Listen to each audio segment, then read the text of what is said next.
Now, I've been seeing a ton of different mortgage lenders talking about success stories of cash out refinances. And while that is true, it can be a huge success to help your client cash out refi. It's going to help them pay off high interest debt, put it in a lower interest debt, and it's also going to be, you're going to be paying off something that's actually building equity as opposed to something that's depreciating. But there are some dangers to doing cash out refis to constantly be refinancing your debt. And today we're going to talk about the hidden costs and the benefits and how you should know which one you're going to do.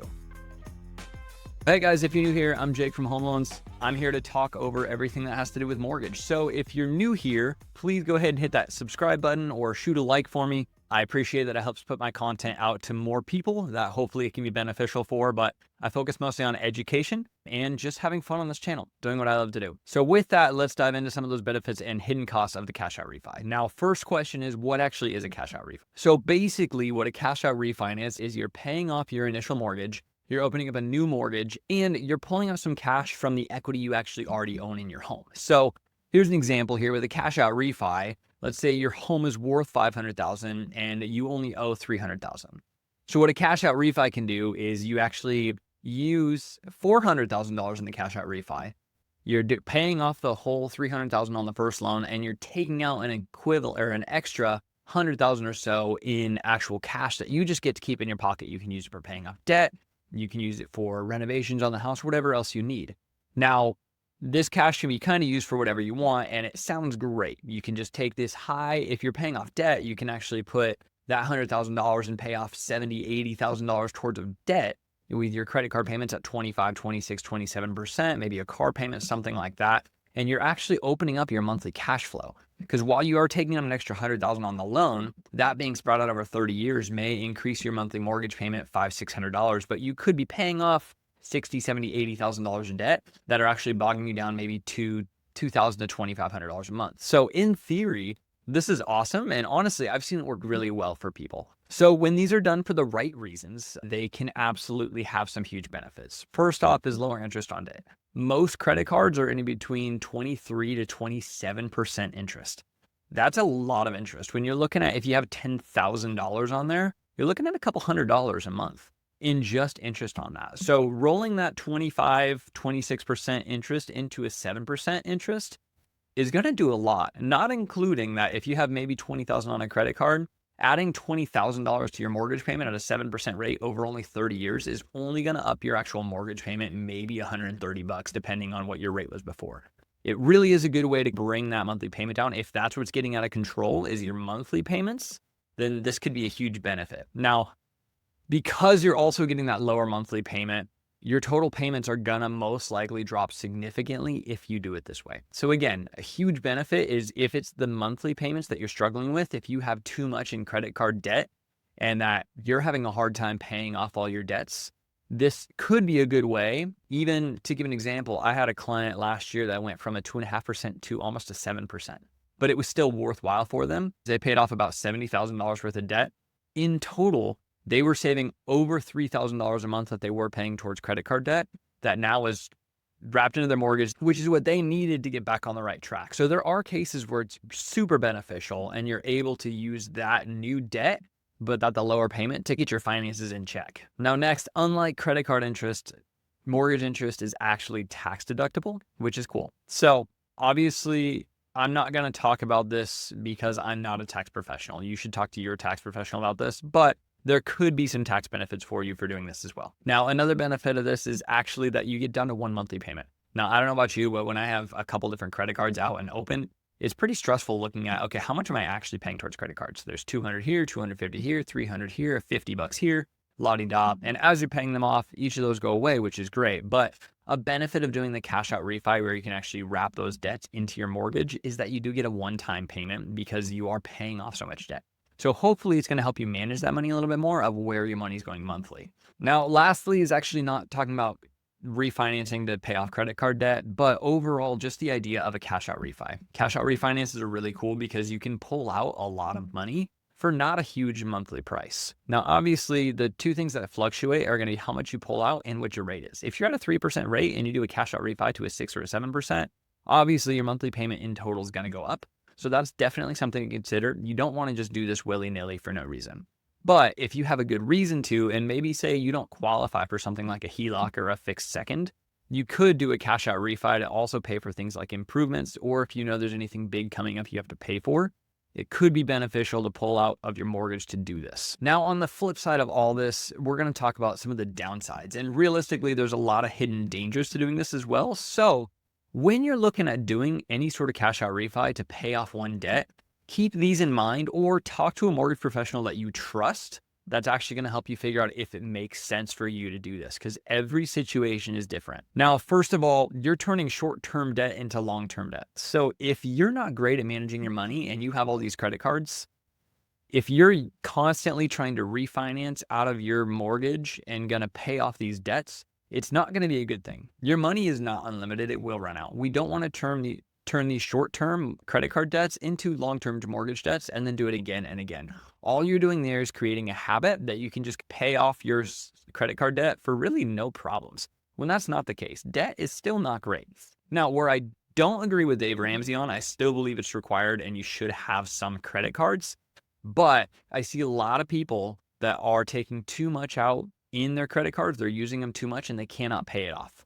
And that's where this gets dangerous, because if you created a habit where you are just paying everything on a credit card, you should probably not refinance your mortgage to take this out unless you get on a good plan and you know exactly how much you can spend. Now, with that being said, that $10,000 credit card that you decided to do a cash out refinance and pay off is now, instead of a couple months or a year or maybe a year and a half of payments to pay it off, you're looking at 30 years. So you just spread that $10,000 over 30 years.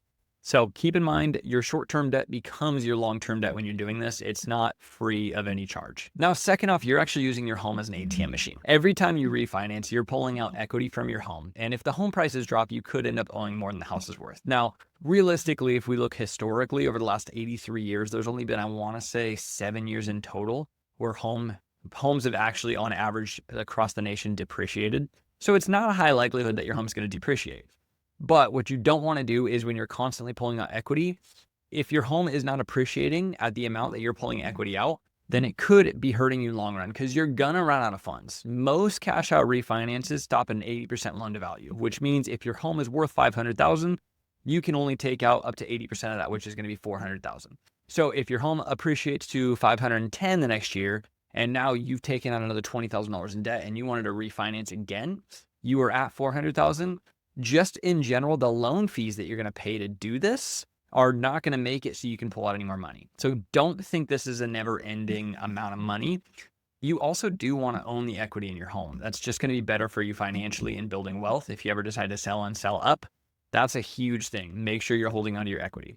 Now, the other thing to consider, obviously, one of the downsides of this is your monthly payment most likely will go up. Unless you're refinancing from a higher rate, maybe an 8% down to a 6%, your monthly payment's going to go up, not only because you're taking out a higher value of a mortgage, like a higher mortgage amount, but also most likely, most of the people that are refinancing right now are either at a 2 or a 3% interest rate. Now, another danger of this is it doesn't solve the root problem. You've heard me talk a couple different times about you're turning short-term debt into long-term debt. The problem is, when people do this, they think it's a free out. Your money's not free. It never will be free. Not only are you paying lender fees and new escrow impound accounts, depending on how your loan is set up, but you're also taking the short-term debt and turning it into long-term debt. It doesn't solve your problem. You're saying, hey, I'm going to take out all this money on a credit card and I'm going to put it into my home. So it's going to be lower monthly. And in general, I'm not going to feel it nearly as much. That doesn't stop your spending habits. The real problem we have in today's world is people overspend on their credit cards. And they need to be watching this as they're looking at doing these cash out refinances. Now, I've seen these work very well for a lot of people, because they do take these debts where they got in bad situations, or they had a job loss, or there was something else that caused this big change for them. But if you're not getting on a plan, if you think you can just keep spending after you refinance all these cards and get them paid off, you are in for not a very fun time, because you're going to get stuck in a situation where now not only do you have a higher mortgage, but you also have these credit cards to pay back. So make sure you're being smart about this, because this doesn't solve the root problem, which is the biggest fear that I have of doing these cash out refis. Now, in general, when does a cash out refinance actually make sense? And I got a little list here of just things that I want you to keep in mind if you're looking to do a cash out refi. Think of the bigger financial plan. Now, I recommend everybody talk to a financial advisor. I have people that I recommend to you, but make sure you know where your money's going and that you're not just wasting it willy-nilly. So Number one, if you want to be smart and move forward in a cash out refi, have a plan to stay out of debt once you consolidate. If you are a big spender, cut up those credit cards, get rid of some of them at least, maybe have a few with a lower limits on it so you're not overspending. You don't want to get back into the debt that you had if the point of this is to help you cash out refinance to pay off your debt. Don't get back on that idea of instant gratification of I need to put it on a credit card and buy it now. Make sure you have a plan in mind to keep saving. Maybe if you don't have a budget, use some sort of budgeting app. Get back on a plan that you know exactly what you're spending monthly and where you're allowed to be flexible. It's important to be able to be flexible and pay for things we need, but don't do it every single time you want something. Second, usually if you're doing any sort of home improvement, now this is actually going to increase the home's value, or in some cases it's needed. I know people with leaky roofs that need to get the roof replaced. They don't have the cash to do it out of pocket, so they'll do a cash out refinance to fix the roof. That makes sense. Things like that are going to actually increase the value of your home or make it more livable, so where you're not paying more money later if you don't get it fixed, like normal maintenance costs, that could make sense. Now, if you're doing this as well, also see, first of all, do I qualify for a HELOC or a fixed second, something like a HE loan? Those could make more sense than a cash out refi depending on where your current mortgage balance sits, as well as your current mortgage interest rate. So don't be afraid to ask those questions first. Now, if you're in a low interest mortgage environment, now the other time this could make sense is if you actually bought in the last year to year and a half and your interest rate's above that 7%. Right now, FHA rates are going to be sitting in the low 6s and conventionals around 6.5 to 7. So it could make sense to do a cash out refinance if you are actually getting a lower interest rate. It could keep your monthly mortgage payment almost the same if you're refinancing to a lower rate, even if you're pulling out some more cash. So keep that in mind. And last, if you're not planning to move soon, refinancing resets the timeline on your loan. When you refinance, you're not keeping the same loan or the loan term. So if you've paid 3 years into your loan and you refinance into a 30-year, you're actually restarting that same at a new 30-year payment. So keep this in mind when you're doing it. If you're planning on moving soon, these cash out refis usually won't make sense. I have seen people do these to try to get money for a down payment on a new home, but a lot of times people will do a home equity line of credit, or there are other programs available for you to help to move into a new home before you sell your current. So keep in mind, if you're only using a cash out refinance to pay off credit cards just to rack them up again, you're just kicking the can down the road. You're not really doing anything beneficial except moving it a little further out. And sometimes that can help you if you have a plan, but don't do this without a plan if you're using this to pay off credit card debt. If you're looking to get started on this and you really want to see, does a cash out refinance or a HELOC work for me? First off, run the numbers. Make sure your total interest of savings versus how long it'll be taking to pay it off. You want to make sure you have these understood so that you know if it makes sense to do that cash out refinance before you actually get started it. Next, as I mentioned, look at alternatives. A HELOC, a home equity line of credit, or a HE loan, which is a fixed rate loan that you can actually pull out on your house to help pay off debt. These are not bad options as long as you qualify for them. Now, these HELOCs and HE loans are a little bit harder to qualify for. They do require a higher credit score, as well as you have to have enough equity in the home to be able to do it, but it could be a great option if you're not really sure what to do. And lastly, make a plan to stay out of debt. Now, a refinance is not a reset button. You're not getting rid of all your debt. It's just a tool. And if that debt keeps coming back, it's gonna be hurting in the long run. So you need to look at your spending habits. Make sure you understand what you're getting into before you pull the trigger on it, because that is the last thing that you wanna do. Now, if you want a breakdown of what a refinance could look like for you, let's schedule an appointment.